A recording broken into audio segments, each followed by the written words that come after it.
আসসালামু আলাইকুম বন্ধুরা, তোমরা সবাই কেমন আছো? আশা করছি খুবই ভালো আছো। আল্লাহর রহমতে আমিও ভালো আছি।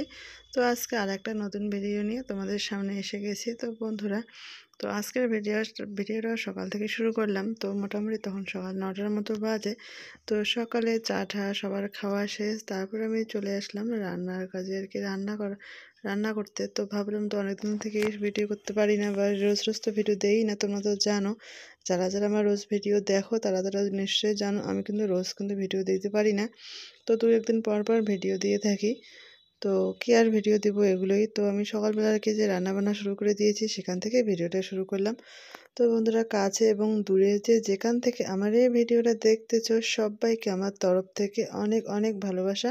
তো বন্ধুরা, এখানে আমি একটা সবজি বসিয়ে দিচ্ছি, সেখান থেকে ভিডিওটা শুরু করলাম আর সেখান থেকে তোমাদেরকে শেয়ার করছি। তো এখানে প্রথমে আমি তেল দিলাম কড়াইয়ের মধ্যে, তারপরে একটু পাঁচফোড়ন দিলাম, তারপরে আমি এই যে পাতাকপির সবজিগুলো দিয়ে দিচ্ছি। তো এই পাতাকপিটা আর কি ভাজি হবে, এটা রুটি দিয়ে খাওয়া হবে। রুটি এদিকে বানানোর জন্য আমি আটা সিদ্ধ করে রেখেছি, এই যে দেখতেই পাচ্ছ বন্ধুরা। তো এই সিদ্ধ আটাটাকে আমি রুটি বানাবো। তারপর এদিকে প্রেসার কুকারের মধ্যে ডাল বসিয়ে দিয়েছি। এদিকে আমার রুটি বানা কমপ্লিট, এদিকে শাশুড়ি মা আমার রুটিগুলো ভাজতেছে। তো যেহেতু অনেকগুলো রুটি, তো একা ভাজা খুবই মানে সময় লাগে অনেক। তো এদিকে আমার শাশুড়ি মা রুটিগুলো এসে ভেজে দিচ্ছে, আর এদিকে আমি রুটিগুলো সব বানিয়ে নিলাম। তো রুটি ভাজা মোটামুটি সবই কমপ্লিট। এরপর আমার বাকি রান্নাগুলো আছে, সেগুলো করবো। আর এদিকে রুটিগুলো একটু গুছিয়ে গুছিয়ে রাখছি, যেহেতু সিদ্ধ আটার রুটি করা, তো ভিতরে রুটিগুলো না নরম হয়ে যায়। তো সেজন্য এইভাবে ভাঁজ করে করে রাখলে সেগুলো আর নরম হয় না, রুটিগুলো ভালো থাকে। আর ভিতরে রুটিগুলো না ঘেমে যায় গরমে। আর এদিকে একটা আমি যে মাছ রান্না করব, তো মাছের মধ্যে সব কিছু মশলা দিয়ে মাছটা সুন্দর করে আমি মেখে নিচ্ছি। তো এটা হলো, তো কী মাছ আমি নাম জানি না। তো এটা হলো নদীর লোকাল টাটকা মাছ, সেজন্য সব কিছু দিয়ে সুন্দর করে মেখে নিয়ে তারপর রান্না করব, ভেজে রান্না করব না। তো এদিকে আমি লবণ, হলুদ, তারপর জিরে গুঁড়ো, ধনিয়া গুঁড়ো, তারপর কাঁচামরিচ, পেঁয়াজ সব কিছু আমি দিয়ে দিয়েছি। দিয়ে সুন্দর করে মাছটা আমি মেখে নিচ্ছি। তো আমাদের বাড়িতে এরকম কাঁচা লোকাল মাছটা এরকম কাঁচাই রান্না করা হয়, সব কিছু দিয়ে মেখেই। তো ভেজে নিই না। তো যেগুলো মাছ আর কি যেরকম হয় দেখতে বা খেতে যেরকম হয়, সেই হিসেবেই রান্না করতে লাগে। তো কতগুলো মাছ আছে, ভেজে না রান্না করলে ভালো লাগে না। তো সেই অনুযায়ী আমরা মাছ দেখে তারপরে সেভাবেই রান্না করি। তো এদিকে আমি কড়াইয়ের মধ্যে তেল দিয়ে দিলাম। তো তেলটা গরম হয়ে গিয়েছে, এখানে আমি পেঁয়াজ কুচি করে কেটেছি সেটা দিয়ে দিলাম। তো পেঁয়াজটা দিয়ে আমি একটু, যেহেতু কড়াইটা অনেক গরম হয়ে গিয়েছিলো, তেলটাও গরম হয়ে গিয়েছিলো, পেঁয়াজটা দেওয়ার সাথে সাথে কিন্তু পেঁয়াজটা হয়ে গিয়েছিলো। তারপরে এখানে আমি যে তেলের মধ্যে আমি মাছটা মেখে না মাছটা আমি দিয়ে দিলাম। এখন সুন্দর করে মাছটা আমি মেখে দেখতে পাচ্ছি বন্ধুরা, নেড়ে চেড়ে দিচ্ছি। এভাবে আমি বেশ কিছুক্ষণ রাখবো মাছটা।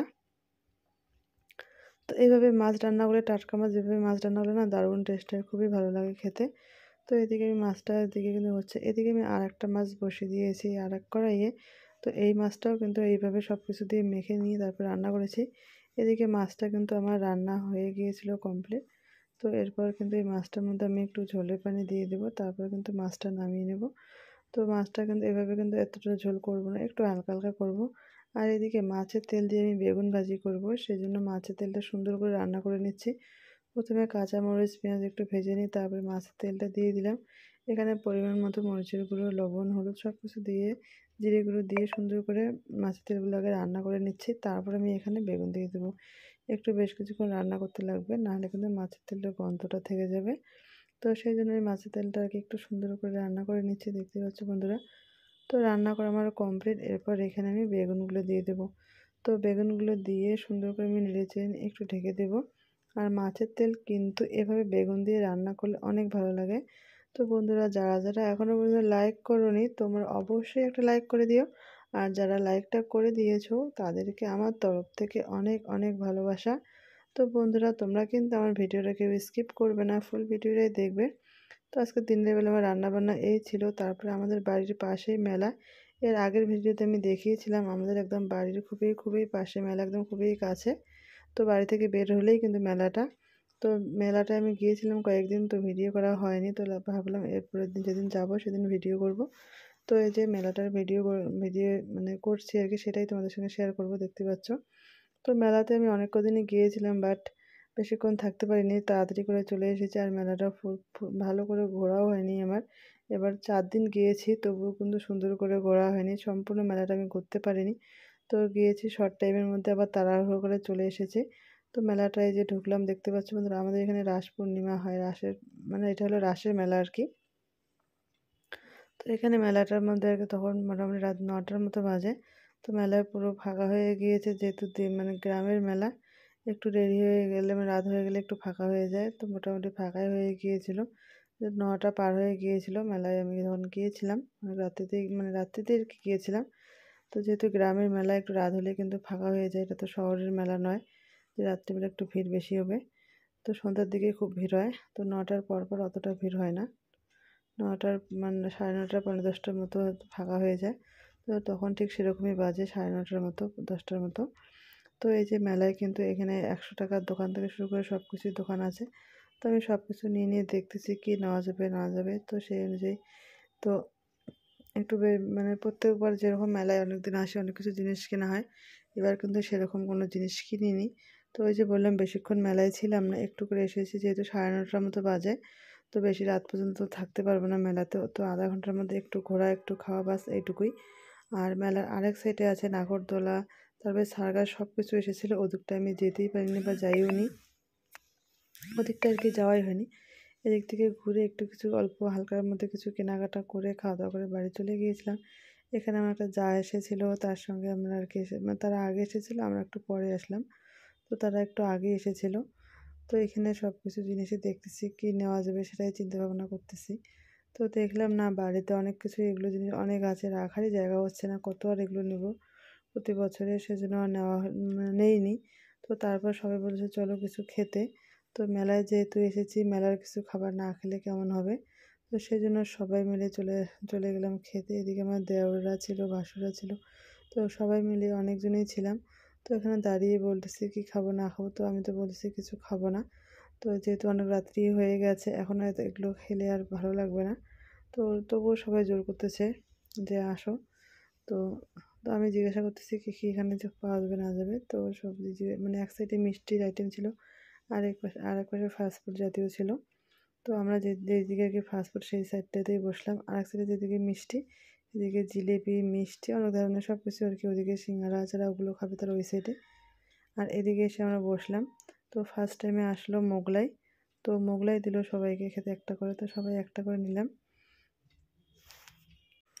তো এগরোলটা যেহেতু দিল, তো আমি পুরোটা এগরোলটা আর কি খাইনি, অর্ধেকটা এগরোলই খেয়েছি। তো শুধু টেস্ট করেছি কীরকম লাগে, তারপরে কিন্তু আর খাইনি। তো ভালোই লেগেছে, খারাপ লাগেনি।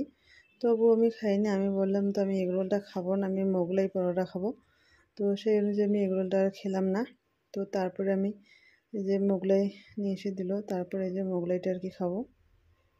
তো মোগলাইটাও কিন্তু দারুণ ছিল খেতে, তো খুবই ভালো লেগেছে খেতে মোগলাইটা। তো এখানে ফুলকপি আলুর তরকারি দিয়ে মোগলাইটা ছিল। তো এটা খেয়ে তারপরে সবাই মিলে আমরা বাড়ি চলে আসছিলাম একটু আরেকটু ঘুরে। তো এই যে দেখতে পাচ্ছ বন্ধুরা মোগলাইটা আর কি খাচ্ছি আর কি। আমার কাছে তো বেশ ভালোই লেগেছে মোগলাইটা খেতে। তো যেহেতু আমি এক হাত দিয়ে মোবাইল ধরেছি আর এক হাত দিয়ে খাচ্ছি, তো সেজন্য একটু একটু আর কি অসুবিধাই হচ্ছিলো। তো সে কারণে মোবাইলটাই রেখে সুন্দর করে তারপর আমি খাবো। তবু চেষ্টা করলে মানুষ কি না পারে বলে না, ওই যে সেই জন্য আমি একটা হাত দিয়ে আর কি চেষ্টা করলাম। তো তারপর খাওয়া দাওয়া করে আর কি, তো মেলা থেকে আরেকটু ঘুরে মানে ঘুরে জিনিসপত্র দেখে তারপরে আর কি বাড়ি চলে এসেছি। তো এদিকে দেখতে আমাদের যে ছোট ছেলে, ওর বাবা সবাই মিলে কিন্তু ছিলাম মেলাতে। আর আমার এই যে ছেলে, ও যেটাই দেখবে সেটাই ও নেবে। তো কি আর বলি, ওর মানে কোনো মানে জিনিসের কোনো মানে কী হয়ে হোক, ও যেটা যে দোকানে যেটা দেখবে ও সেই দোকান থেকেই সেটাই নেবে। ওই যে একটা জিনিস ওর কেনা হয়ে গেল, তো এরপর থেকে মানে যেটাই দেখবে ও সেটাই একটা প্রত্যেকটা দোকান থেকে একটা একটা করে জিনিস ওর কেনা চাই। তো এরপরে এই যে এখানে হাত মোজার দোকানে আসলাম, ও হাত মোজা কিনবে। ওই যে বললাম না যেটাই দেখবে ও সেটাই কিনবে। তো এভাবে করে এই যে হাত মোজাটা ওর কিনে দিল ওর বাবা। তো কি আর করার, বাচ্চা মানুষ। তো এভাবে করে করে 3-4টা জিনিস আর কি প্রত্যেক দিনে যেদিনে ওকে মেলায় নিয়ে আসা হয় সেদিনে ওর কেনা হয়ে যায়। আর এদিকে এটা হলো 100 টাকার দোকান, এখানে 100 টাকাতেই সব কিছু পাওয়া যায় আর কি। যেরকম রাসমেলায় ছিল কোচবিহারের, সেরকম এখানেও ঠিক তাই 100 টাকাতে সব কিছুই পাওয়া যায়। তো এখানেও দেখতেছি আর কি কী নেওয়া যাবে না যাবে সেজন্য আর কি। তো তো খারাপ না জিনিসগুলো, ভালোই আছে, ব্যবহারের জন্য ঠিকই আছে, সবসময় ইউজ করা। তো তো এগুলো মানে সবসময় ইউজ করা জিনিস বেশি দিন তো আবার ইউজ করতেও ভালো লাগে না, সেজন্য আর কি কম দামে নিয়ে বেশি দিন মানে তাড়াতাড়ি চলে যাবে, তাতেই ঠিক আর নতুন কেনা যাবে। তো তারপরে চলে আসলাম ফুলের দোকানে। আমরা যা এখানে ফুল কিনবে সেজন্য আর কি ফুল দেখতেছে। তো আমি একটু দাঁড়িয়ে দাঁড়িয়ে দেখতেছি ফুলগুলোকে। তো আমি কিনিনি, তো শুধু দেখতেছি আর কি ফুলগুলো। তো ফুলগুলো কিন্তু খুব সুন্দর ছিল, খুবই ভালো ছিল, প্রতিটা ফুলেই খুব সুন্দর ছিল। তারপর চলে আসলাম তো ক্লিপের দোকানে। তো এখান থেকে কয়েকটা আমি ক্লিপ নিলাম।